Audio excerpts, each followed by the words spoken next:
நம் ஆண்டவர் இயேசு கிறிஸ்துவின் நாமத்தினால் மகிழ்ச்சியும் சமாதானமும் நம் அனைவரோடும் இருப்பதாக.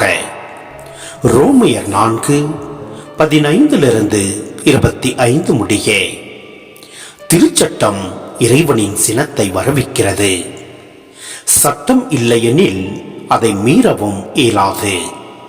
ஆகவே கடவுளின் அருள் செயலால் நம்பிக்கை வாக்குறுதியின் அடிப்படையாயிற்று. இவ்வாறு வாக்குறுதி ஆபிரகாமின் வழிவந்தவர்கள் எல்லாருக்கும், திருச்சட்டத்திற்கு உட்பட்டோருக்கு மட்டுமல்ல, அவரை போல கடவுள் மீது நம்பிக்கை கொண்டோருக்கும் உரியது என்பது உறுதியாயிற்று. ஆபிரகாம் நம் அனைவருக்கும் தந்தை. ஏனெனில் எண்ணற்ற மக்களினங்களுக்கு உம்மை நான் தந்தையாக்குகிறேன் என்று மறைநூலில் எழுதியுள்ளது. ஆம், இறந்தவர்களை வாழ்விப்பவரும் இல்லாததை தம் வார்த்தையால் இருக்க செய்பவருமாகிய கடவுள் மீது நம்பிக்கை கொண்டு அவர் முன்னிலையில் ஆபிரகாம் நம் தந்தையானார்.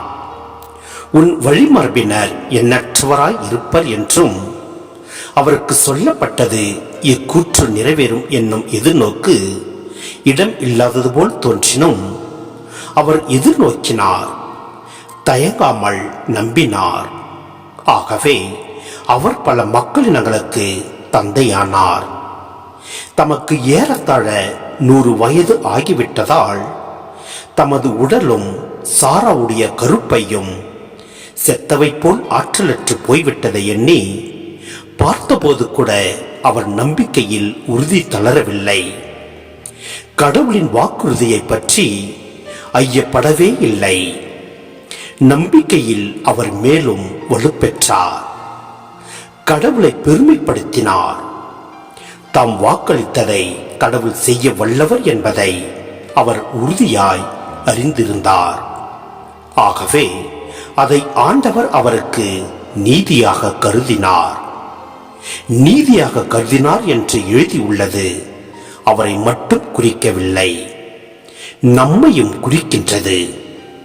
இறந்த நம் ஆண்டவர் இயேசுவை உயிர்த்தெழ செய்தவர் மீது நம்பிக்கை கொண்டிருக்கும் நாமும் அவ்வாறே கடவுளுக்கு ஏற்புடையவர்கள் என கருதப்படுவோம்.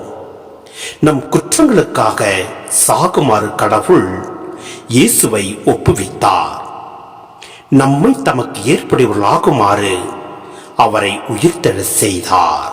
சிந்தனை: சட்டம் கடவுளின் திருவுளம் என்ன என்பதையும், அதை மீறுவது பாவம் என்பதையும், பாவத்தின் தண்டனை என்ன என்பனவற்றையும் சுட்டிக்காட்டுகிறது.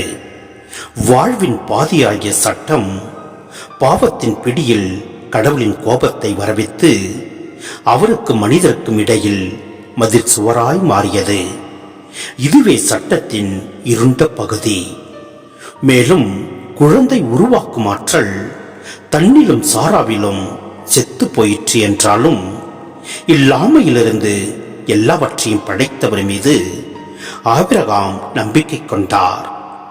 இவ்வாறே கிறிஸ்தவர்களின் நம்பிக்கையும் சாவிலிருந்து தம் மகனை உயிர் பெற செய்த படைத்தவராகிய அதே கடவுளின் வல்லமையிலே மையம் கொண்டுள்ளது. கிறிஸ்துவ நம்பிக்கைக்கும் ஆபிரகாமின் நம்பிக்கைக்கும் பவுல் இங்கு ஒற்றுமையை காண்கின்றார். எனவே நாமும் அதே நம்பிக்கையோடு செயல்படுவோம். எல்லாம் அல்ல இறைவன் நம்மை நிறைவாய் ஆசீர்வதிப்பார். ஆமென்.